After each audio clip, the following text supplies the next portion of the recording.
as the United States has sent what the president called a big armada to the region. American aircraft carrier and 3 destroyers have arrived in the Middle East. Launched Operation Epic Fury, the most lethal, most complex, and most precise. 2:13 local time, Zagros Mountains outside Kermanshah, western Iran.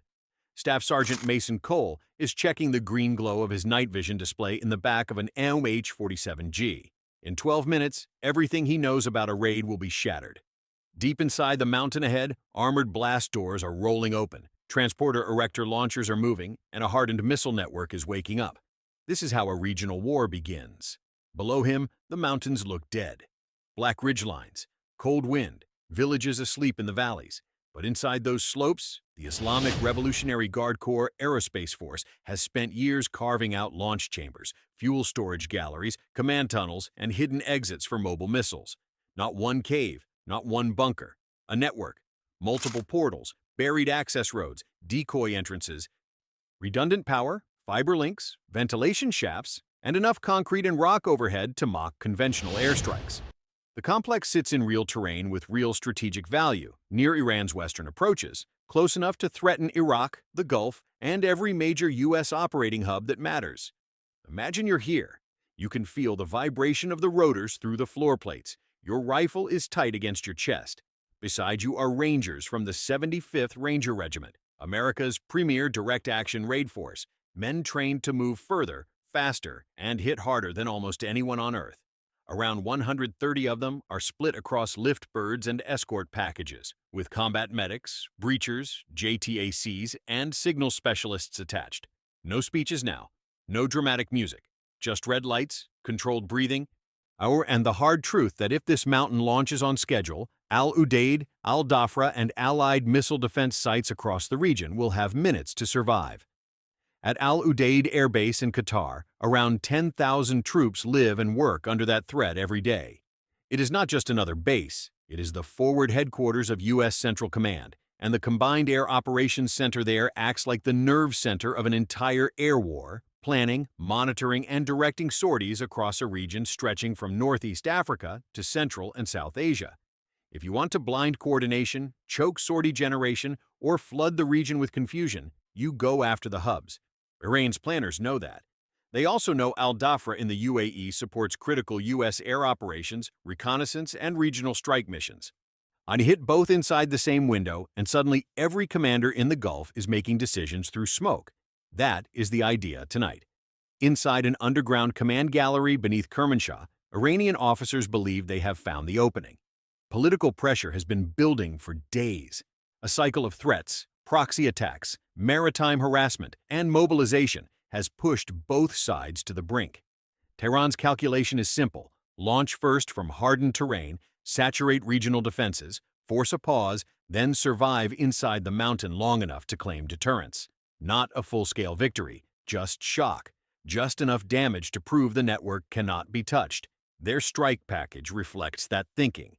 24 medium-range ballistic missiles aimed at fixed regional facilities, on 12 shorter-range precision weapons meant for support infrastructure and runway repair denial, 18 land attack cruise missiles released in staggered timing to complicate radar tracks, 36 one-way attack drones meant to clutter scopes, soak up interceptors, and make every commander ask the most dangerous question in war: which tracks are real and which ones are bait?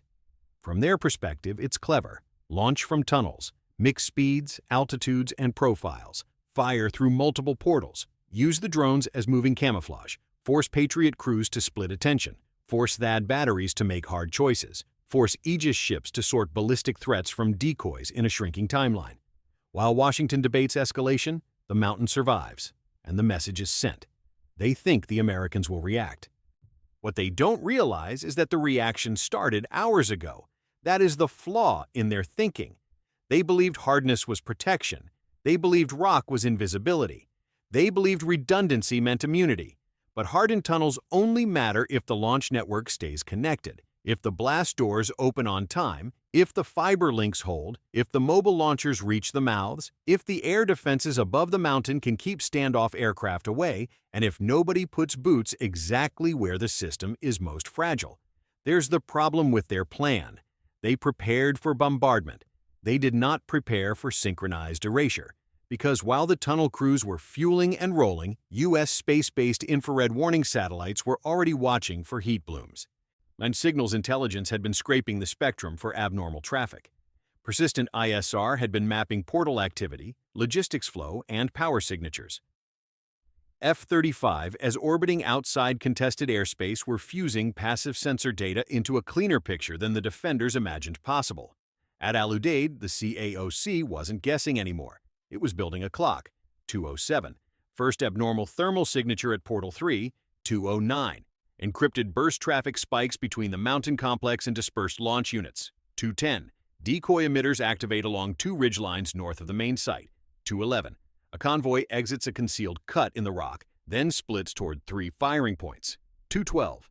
The warning ladder snaps upward. Inside missile defense nodes across the region, crews go from routine tension to controlled violence. THAAD operators at Prince Sultan Air Base review tracks and engagement envelopes. Patriot PAC-3 crews at key defended sites align priorities for ballistic intercepts. Aegis destroyers in the Gulf shift posture, spy radars painting wider, deeper, harder. Airborne tankers are pushed farther back. Electronic attack platforms open corridors.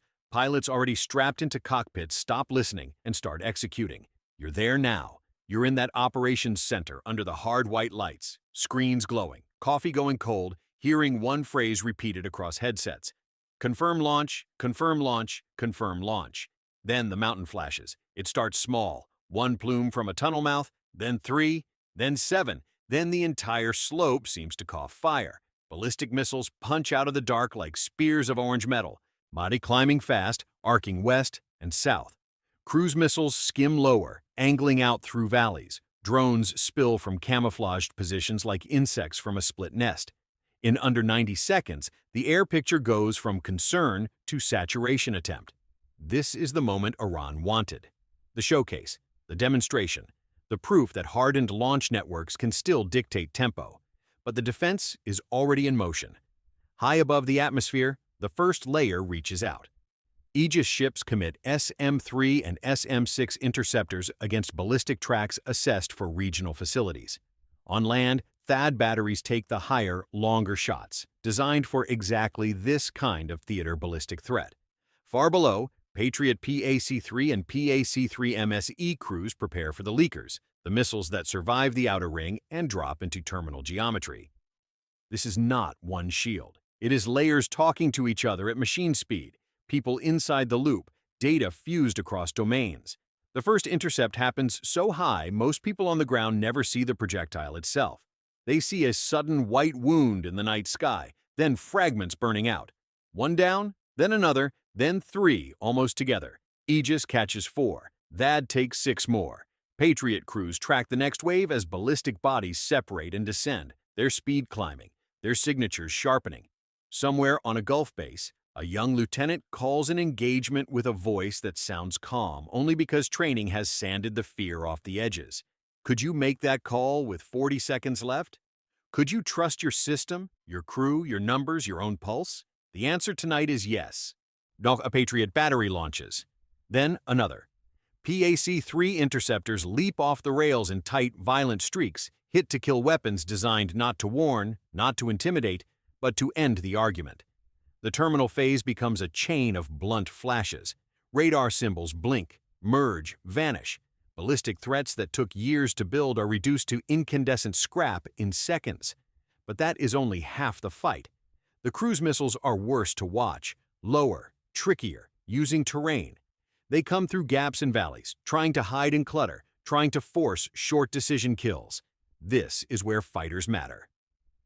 F-35As, already cued by sensor fusion and networked warning, roll in from offset positions, not charging blindly into the dark, but hunting with information dominance. Then one pilot gets a clean passive track before the missile ever knows it has been found. Another pair descends just enough to commit, then climbs away as 2 targets disappear in quick succession. Below them, more defenses join in. Ground-based systems engage the lower flyers. Shorter-range air defenses pick up drone clusters trying to leak toward infrastructure.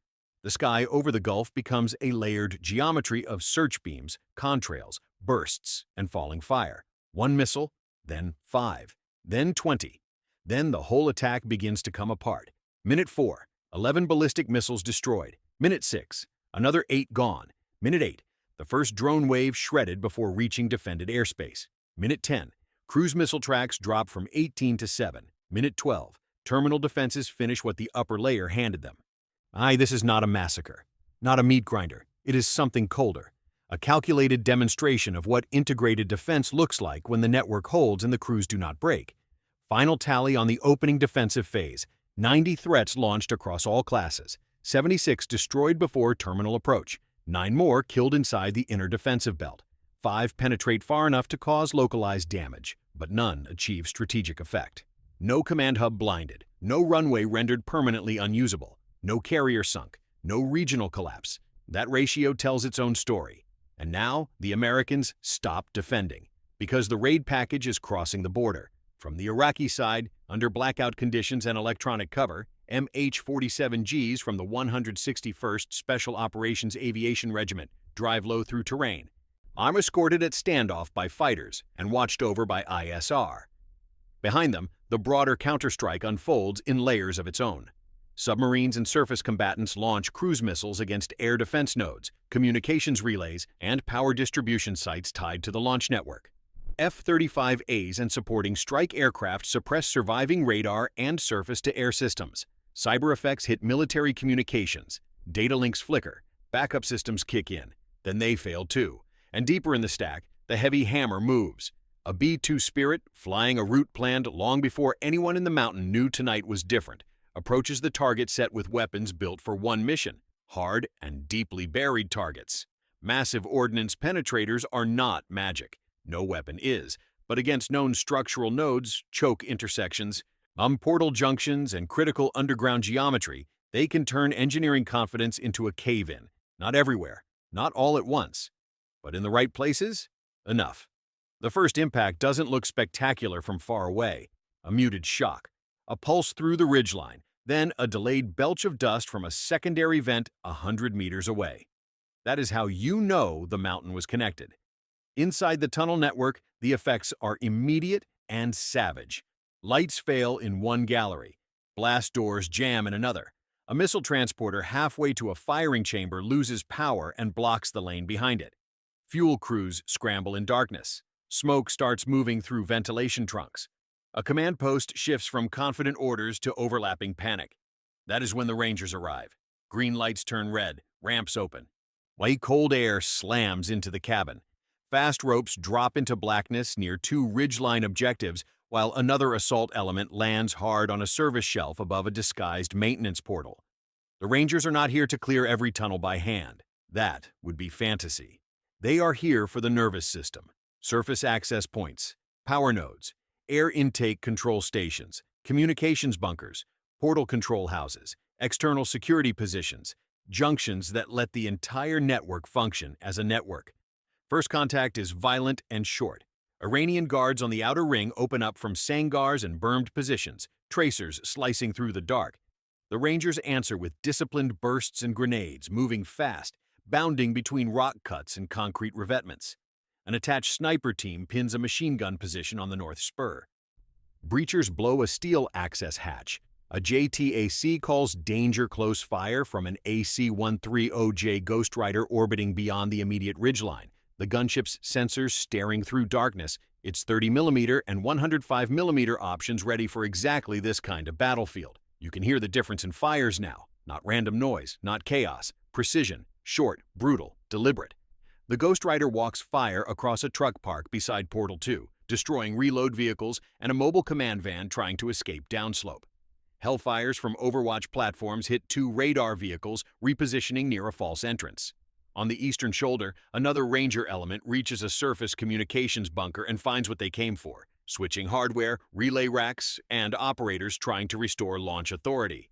Charges go in. 30 seconds later, the bunker folds inward. What would you do in that moment if you were inside the mountain? The lights are gone. Comms are failing. Smoke is drifting. The outer ring is reporting Americans on the ridge. Your missiles are fueled, but your doors aren't cycling.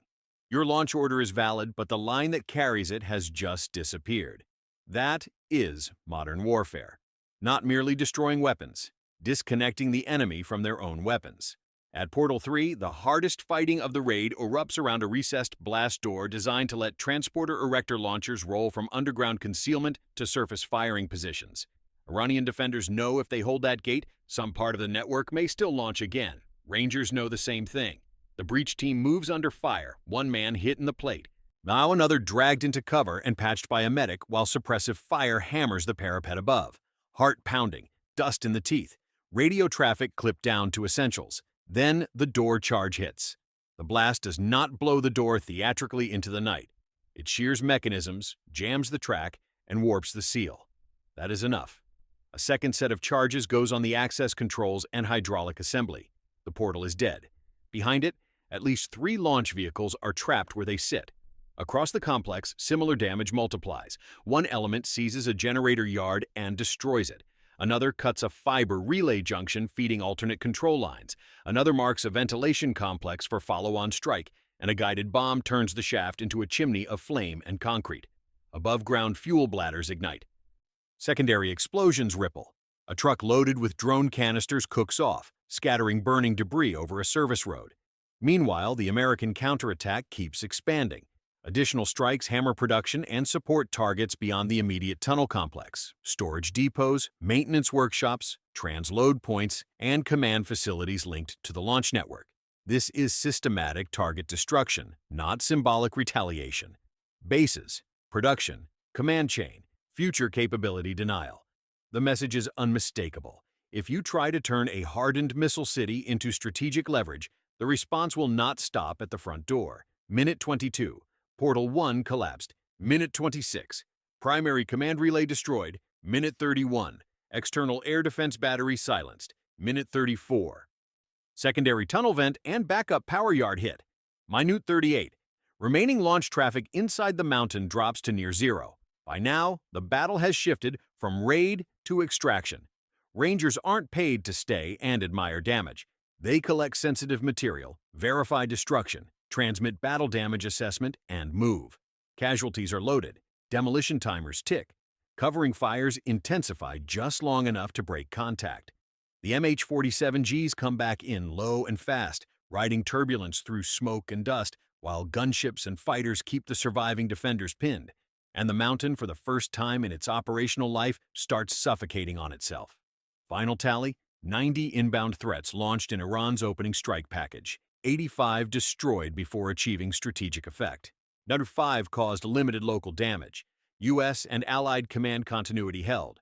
Then the counterblow. 11 tunnel portals collapsed or rendered unusable. 4 external command and support nodes destroyed. 3 major power and switching sites eliminated.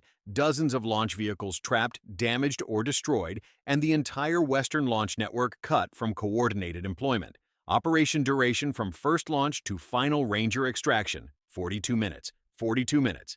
Less time than most people spend scrolling through headlines before bed. And in those 42 minutes, years of engineering, billions in strategic investment, and the aura of invulnerability around a hardened missile complex were shattered.